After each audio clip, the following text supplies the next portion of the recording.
Hi, I'm Dr. Victoria May. I'm a plastic surgeon in Scottsdale, Arizona. Today I'm going to chat with you a little bit about how I try to avoid placing a vertical incision on the middle of the lower abdomen on a tummy tuck patient who doesn't really have a lot of extra skin laxity. So typically when we do a tummy tuck, we make an incision from hip to hip and we try to take out all of the tissue or the skin laxity from the top of the belly button down to the pubic area. So all of that skin we're trying to get rid of. Usually that has a lot of stretch marks and we're trying to close that directly.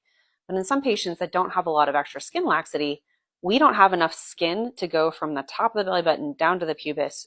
Classically, what we have done is we leave a little vertical incision where the belly button used to be. So when we do a tummy tuck, we cut a hole around the old belly button, we pull the skin down and redrape it, and then we bring the belly button back through a new incision.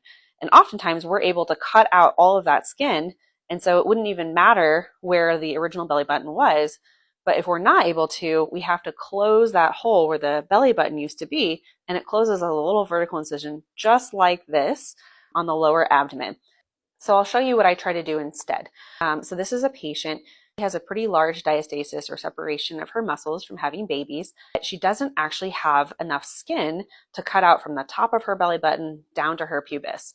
And so if I were to take out all of that skin, she would be left with an open incision, which we obviously don't want and can't do.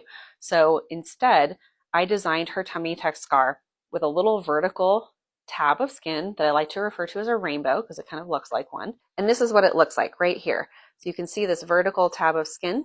That is how I avoided placing a vertical incision. This little vertical skin is about 3 centimeters taller than the rest of her incision, but it was enough that it allowed me to get the top skin all the way down to here.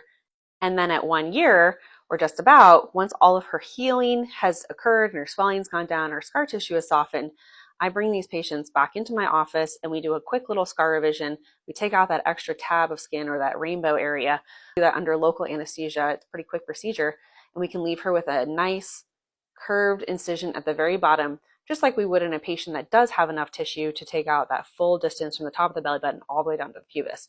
And notice she doesn't have that lower abdominal scar that would otherwise be visible in a bathing suit or shorts or something like that. So every patient is different, but it's important to have a surgical plan in mind in patients that may or may not have enough skin to go all the way from the top of the belly button down to the pubis.